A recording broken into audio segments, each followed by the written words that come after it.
Here at home, Governor Kathy Hochul tells me she's working with the U.S. Department of State and Homeland Security to bring New Yorkers in Israel back home safely. What's even more challenging is that the Israel airport is now closed and all flights are canceled. At least two major airlines, United and Delta, have announced the cancellation of flights to that area. Hochul says while there are no active threats to New Yorkers, she has directed local law enforcement to ensure Jewish community spaces are safe. With more now on how New York is responding here locally. Here's Eyewitness News reporter Johnny Fernandez. Security is up across Jewish communities in New York following Saturday's unprecedented attack from the Hamas militant group on Israel.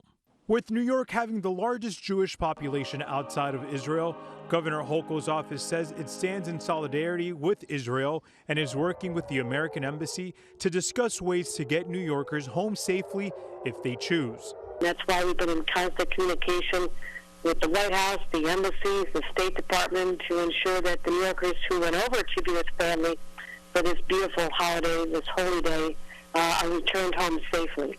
The mayor and the NYPD also working together to make sure members of the Jewish community feel safe following the attacks. The mayor releasing a statement saying, in part, today's attack coming at the end of what is supposed to be a celebratory time at the end of the Jewish high holy days is nothing more than a cowardly action by a terrorist organization seeking to undo that peace and divide us into fractions. That won't happen. In Manhattan, police officers guarded the Israeli consulate and local synagogues like Temple Emmanuel.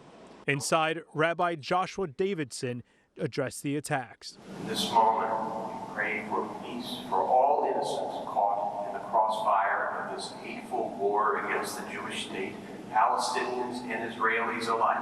The Palestinian people are as much the victims of their leaders' cynicism as Israelis.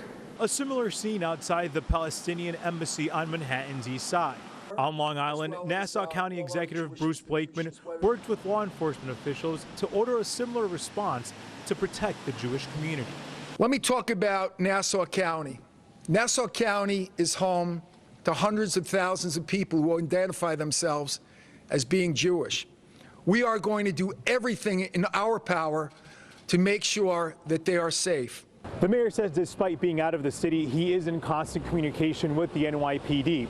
The NYPD says that they will add additional resources to Jewish houses of worship and communities around the city.